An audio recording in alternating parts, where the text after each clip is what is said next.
If you're tossing up between the 3 litre and the 1.9 and you're worried about torque, so engine torque, then yes, the 1.9 doesn't produce as much. But in my opinion, after driving this around, if you're not doing any sort of heavy towing or carrying heavy loads in the back, this 1.9 is just as zippy. It feels pretty much the same as the 3 litre. You can take off in pretty much 2nd gear. I've been going around roundabouts in 3rd gear. So watch this, very low speed, 2nd gear, 16 kilometers an hour. Picks up just fine. It's like you're in 1st gear. A lot of that is due to the very short ratios, especially the first few gears. So you're still getting good mechanical torque to support you if you're, really need to get out of a very steep driveway or something like that, or tow something. You've still got good gearing you've still got good torque through the gearing. So it's not that much of an issue, but I just think if you are carrying heavy loads all day long or towing something heavy all day long, then yes, the 3 litre is probably more beneficial to you.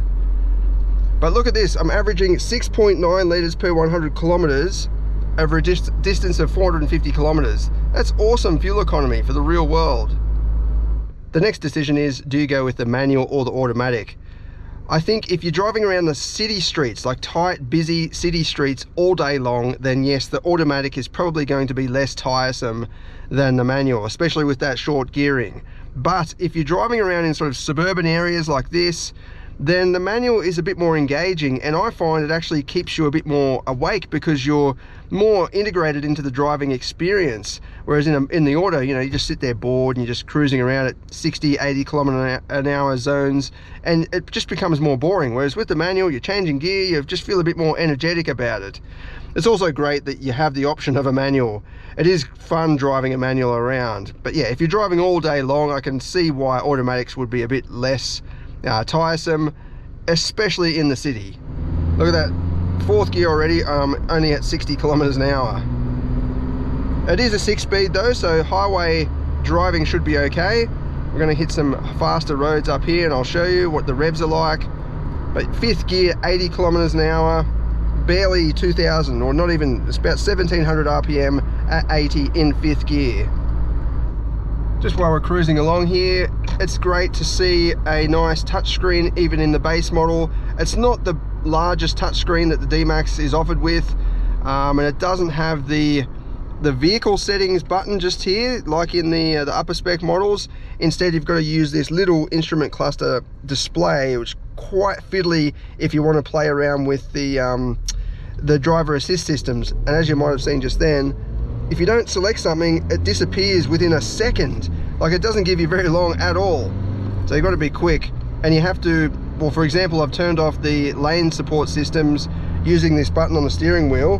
But if you want to turn off some other things, you've got to go into the settings page every single time you start the vehicle, and that's just part of the rules and regulations these days. Plastic steering wheel for durability, plastic floor or vinyl floor, nice thick rubber floor mats on this example, and yeah, lots of storage around the place.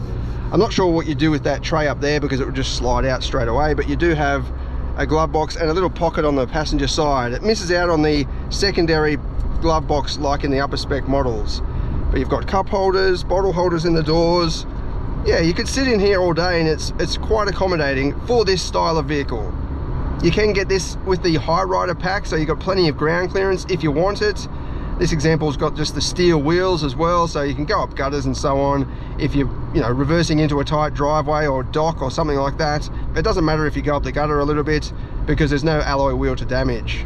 Good visibility, including over the side mirror there. I can jack my seat up a little bit if I want to, and then obviously out the back it's completely clear because it's right there.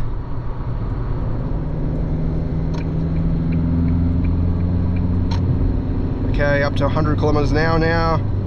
Put it into 6th gear. Yeah, under 2000 RPM in 6th. So even if you stretch it up to about 120 kilometers an hour, you're still going to be hovering around 2000 RPM, which is great. It means it's not screaming while you're driving along the highway, but you're still getting the good torque from the low gearing. In terms of performance, yeah, look, the 3 litre is probably a little bit quicker, especially if you're carrying stuff. I've only ever tested them with nothing in it, and they're quite similar actually in terms of 0 to 100. Just the top end, I think, is a little bit, this runs out of a puff a little bit, the 1.9. But yeah, that would probably be magnified if you were towing or carrying heavy loads. We'll do some 0 to 100 testing in a second. I'm not too ambitious though, because the gearbox, like look at that, there's so much movement and it's hard to find the peak torque window. Like, do you over rev it and then change gear, or do I just short shift it and just use the low end torque? I'll try both methods, but yeah, I'm not gonna try too hard. The automatic would probably be a little bit quicker in terms of just straight 0 to 100.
To start with, I'll just try a normal shifting pattern, changing gears at about 4,000 RPM or just over.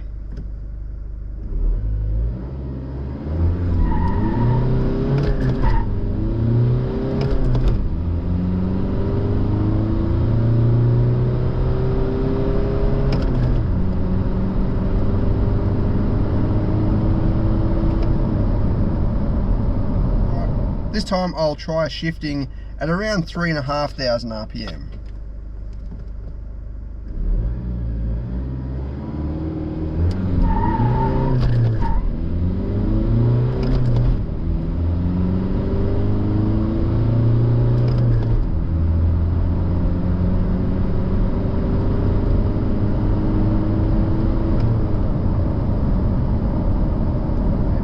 Okay, this time I'll try revving it right up, pretty much over revving it.